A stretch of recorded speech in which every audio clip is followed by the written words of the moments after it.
सकरन great democratic allowance पारां 27 February ते कारो ॾींहुं मल्हण जे सॾ ते इलेक्शन में धांधली 24 फरवरी ते GDA जे पुरअमन एहतजाज में अॻवाननि कारकुननि ऐं नियाणियुनि मथां पुलिस तशद्दुद ख़िलाफ़ चांडिया पेट्रोल पंप खां काज़ी सरफराज़ मेमण चौक ताईं एहतजाजी रैली कढी धरणो हयो वियो, जंहिंमें समें माण्हुनि शिरकत करे धांधलीशुदा इलेक्शन नामंज़ूर, सिंध जी ज़मीननि बेटन जबलन ऐं वसीलनि जो विकिरो नामंज़ूर जा नारा हया। उन मौक़े ते GDA जमात इस्लामी ऐं JUI जे अॻवाननि अयूब खोसो, हाफ़िज़ अब्दुल क़य्यूम, चन्ना हुसैन बख्श, कीरियो, मौलाना हिदायतुल्लाह जमाली, सदाम हुसैन लगारी, ज़ाहिद उन्नड़, मोहम्मद अनवर राजपूत, अली सुमरो, सारंग मल्ला, राशिद महमूद लगारी ऐं मोहम्मद खान गदारो अलॻि अलॻि तक़रीरूं कंदे चयो त 2024 जी इलेक्शन में रिकॉर्ड धांधलियूं कयूं वयूं, जंहिं ख़िलाफ़ GDA जमियत उलमा इस्लाम ऐं जमात इस्लामी जे लखे माण्हुनि रामशोरो ऐं मोरो खां क़ौमी शहर ते धरणा हणी उहो वाज़िह पैगाम ॾिनो त अवाम हिन धांधलीशुदा इलेक्शन खे रद्द करे थो। हिननि चयो त 24 फरवरी ते सिंध असेंबली अॻियां ऐलानियल एहतजाज खे पुलिस गर्दी ज़रिए रोकियो वियो, रस्ता सील करे अॻवाननि ऐं कारकुननि ते शीलिंग, लठबाज़ी ऐं पथराव कयो वियो, जंहिंमें अलामा राशिद महमूद सुमरो ज़ख़्मी थी पियो ऐं सिंध जे समेत नियाणियुनि ते बदतरीन तशद्दुद करे गिरफ़्तार कयो वियो। हिननि चयो त अवाम इलेक्शन जो बॉक्स नतीजनि खे रद्द करण समेत जबर ऐं ॾाढ जे सख़्त लफ़्ज़नि में मज़ाहमत करे थो। हिननि चिताव ॾींदे चयो त ही एहतजाज जारी रहंदा ऐं कंहिं बि सूरत में को हुकूमती कार वहिंवार हलण न ॾींदासीं। रिपोर्टर अहमद रोदनानी। इलेक्शन में सिलेक्शन धांधली जी GDA जे अॻवाननि, कारकुननि, औरतुनि ऐं मौलाना राशिद सुमरो ते तशद्दुद ख़िलाफ़ योम सियाह जे सिलसिले में जमियत उलमा इस्लाम पारां इलेक्शन कमीशन अहम इदारनि धांधली ख़िलाफ़ जुही पारां पब्लिक पार्क खां प्रेस क्लब ताईं एहतजाजी मुज़ाहिरो कयो। उन मौक़े ते अमीर जमात उलमा इस्लाम दोस्त मोहम्मद जमाली, सेक्रेटरी जनरल गाज़ी अब्दुल्ला अब्दुल हकीम बबर, हाजी सादिक लुंड, हाफ़िज़ गुलाम हैदर लुंड, मौलाना मीर मोहम्मद बिरोई, हाफ़िज़ अहमद जमाली, कारी यासीन बबर, मौलाना सिराज बबर ऐं ॿियनि चयो त पाकिस्तान ख़ासि तौर ते सिंध अंदरि बदतरीन धांधली रिज़ल्टूं तब्दील करे रिटर्निंग ऑफिसरनि DROs खां रिज़ल्टूं तब्दील कराए इलेक्शन खे सिलेक्शन में तब्दील करे PP ज़रदारी टोले जे उम्मीदवारनि खे खटरायो वियो, जॾहिं त मौलाना राशिद सुमरो ऐं उन जी जमात समेत GDA जे अॻवाननि औरतुनि ते तशद्दुद जी मज़ाहमत कई वई। हिननि चयो त हाणे ज़रदारी निज़ाम खे कंहिं बि सूरत में क़बूल न कयो वेंदो, अवाम जे वोटनि जी चोरी खे कंहिं बि सूरत में क़बूल न कयो वेंदो, हर तरफ़ जो एहतजाज कयो वेंदो। इलेक्शन में धांधली कंदड़ किरदारनि ख़िलाफ़ कार्रवाई ताईं एहतजाज जो दाइरो सिंध समेत पूरे पाकिस्तान जे कुंड कुड़छ ताईं जारी रहंदो। उन मौक़े ते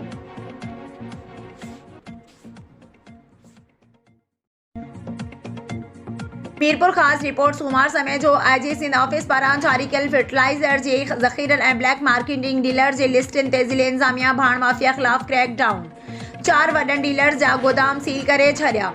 एडिशनल IG भाण माफ़िया जी लिस्ट DIG मीरपुर ख़ासि खे मोकिलींदे ज़िले इंतिज़ामिया खां फ़ौरी कार्रवाई जी रिपोर्ट तलब करे वरिती। DIG SSPs खे हिदायतूं जारी कयूं त हू पंहिंजे ज़िलनि में फर्टिलाइज़र माफ़िया ख़िलाफ़ फ़ौरी तौर ते ज़िले इंतिज़ामिया सां राब्तो करे रिपोर्ट पेश कनि। SSP डिप्टी कमिश्नर खे लिखियो त मोकिलियल भाण जी जारी स्टॉक ऐं माफ़िया डीलर जी लिस्ट ते फ़ौरी तौर ते गॾियल कार्रवाई कई वञे। IG ऑफिस तरफ़ां मोकिलियल 21 भाण डीलर जी लिस्ट में 525 मैट्रिक टन भाण जी स्टॉक जा तफ़सील 26 नवंबर 2023 ते जारी कया विया आहिनि। भाण जे ज़ख़ीरा अंदोज़ी ऐं ब्लैक मार्केटिंग में मुलविस डीलर्स जी लिस्ट में चयो वियो आहे त इहे डीलर 3400 रुपयनि जी सरकारी अघ बदिरां 5200 खां 5500 रुपयनि में भाण विकिरो करे रहिया आहिनि। ऐवान साफ़त। सूमार समय जो तंग रिपोर्ट। गुलाम कादिर कैरी, डिस्ट्रिक्ट क्राइम रिपोर्टर। इलेक्शन दौरान धांधली करे अवाम जी मैंडेट चोराइण वारे अमल ख़िलाफ़ कराची में कयल पुरअमन एहतजाज दौरान पुलिस गर्दी जी GDA जे औरतुनि ऐं कारकुननि मथां तशद्दुद, लाठीचार्ज ऐं गिरफ़्तारियुनि ते GDA जे मरकज़ी सॾ ते कारो ॾींहुं मल्हायो पियो वञे। उन सिलसिले में एहतजाजी रैली जी अॻवानी रेस अली ग़ुलाम निज़ामानी, दस्तगीर राजड़, शाहजहान जूणे जो वकार जट ऐं ॿिया करे रहिया हुया, जिन प्रेस क्लब सां गॾु ॾाढो मुज़ाहिरो कंदे चयो त हुकूमत ज़ुल्म जी इंतहा करे छॾी आहे, कूड़े मैंडेट खे तस्लीम नथा कयूं, GDA खे धांधलियूं करे हारायो वियो आहे, पुलिस जो सहारो वठी कूड़ा केस दाख़िल कराया विया।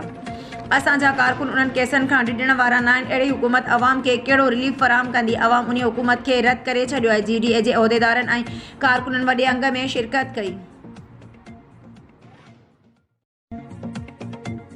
Naushahro Feroze report. Zulfiqar Ali Tagar. National press club वारो GDA तरफ़ां कराची में कारकुननि ते थियल तशद्दुद ख़िलाफ़ ऐलानियल कारो ॾींहं जे सिलसिले में मुख़्तलिफ़ जमातनि जा GDA, मुस्लिम लीग, फंक्शनल जमियत उलमा इस्लाम, तहरीक इंसाफ़, SUP ऐं ॿियनि पार्टियुनि जे अॻवाननि फ़कीर गुलाम जान डायरी, राणा मज़हर, इकबाल राजपूत, मौलाना अब्दुर्रहमान डंगराज, अकरम पीरज़ादो, अली अहमद जलबानी, इरशाद सांद, अकरम पीरज़ादा, जुनैद विस्तड़ो, ख़ादिम सियाल, अकबर राजपर ऐं ॿियनि जी अॻवाणी में ॿांह ते कारियूं पटियूं ॿधी जाली इलेक्शन ख़िलाफ़ पुरअमन एहतजाजी मुज़ाहिरो कयो।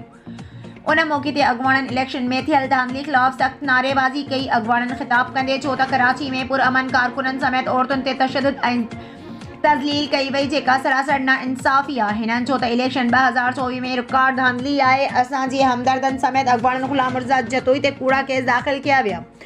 कारकुननि जे हमदर्दनि समेत अॻवाणनि ग़ुलाम मिर्ज़ा जतोई ते कूड़ा केस दाख़िल कया विया। कारकुननि जी हिरासत करण लाइ संदनि घरनि ते चढ़ाई कई पई वञे जेका इंसानी हक़नि जी भञकड़ी आहे। हिननि चयो असां पीर साहब पागारे जे हुकुम ते पुरअमन आहियूं। शहीद सूर्या बादशाह जा पैरोकार आहियूं। असांजे सबर खे कमज़ोर न सम्झियो वञे। हिननि सुप्रीम कोर्ट जे चीफ जस्टिस ऐं ॿियनि खां मुतालबो कयो त सिंध में थियल रिकॉर्ड धांधली ते नोटिस वठी नएं सिर इलेक्शन कराई वञे।